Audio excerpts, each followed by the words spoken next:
সুপ্রিয় ভিউয়ার্স, সামনেই 7 তারিখ 7ই জুন বাংলাদেশে পবিত্র ঈদুল আজহা অর্থাৎ কুরবানির ঈদ উপলক্ষে যারা কুরবানি দিবেন তাদের জন্য বিভিন্ন পশু বিভিন্ন স্থানীয় হাট বাজারে ক্রয় বিক্রয় হচ্ছে।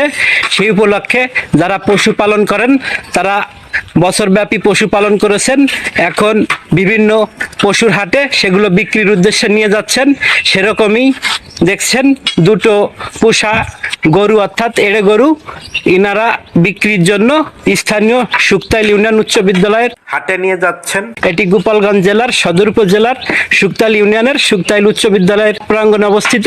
সেখানে গরু ছাগলের হাট মিলবে, বিরাট গরু ছাগলের হাট, সেখানে বিরাট বিরাট গরু ছাগল বিক্রি হবে। সে উপলক্ষে দেখছেন ভাইয়েরা দুটো বড় বড় এড়ে গরু নিয়ে আসছেন। তাদের সাথে কথা বলে জেনে নেওয়া যাক এই কুরবানির গরুর দাম ও অন্যান্য বৈশিষ্ট্য সম্পর্কে। আমরা কথা বলে দেখি, চলুন। আসসালামু আলাইকুম। ভালো আছেন? আলহামদুলিল্লাহ। কোথা থেকে আসছেন আপনারা? ছোটপা থেকে। ছোটফা। কোথায় যাচ্ছেন? শুক্তাইল হাটে। শুক্তাইল ইউনিয়ন উচ্চ বিদ্যালয় হাটে। হ্যাঁ। এই যে এড়ে গরু, এলে গরু এটা আপনার নিজের? আমার নিজের। এটার বয়স কতদিন? 2.5 বছর বয়স। 2.5 বছর। ও, তা কত দাম আশা করছেন? আশা করতেছিলাম তো 40। 1,40,000। তা কত টাকা হলে শেষ পর্যন্ত বিক্রির ইচ্ছে? ইচ্ছা 30-35। ধন্যবাদ।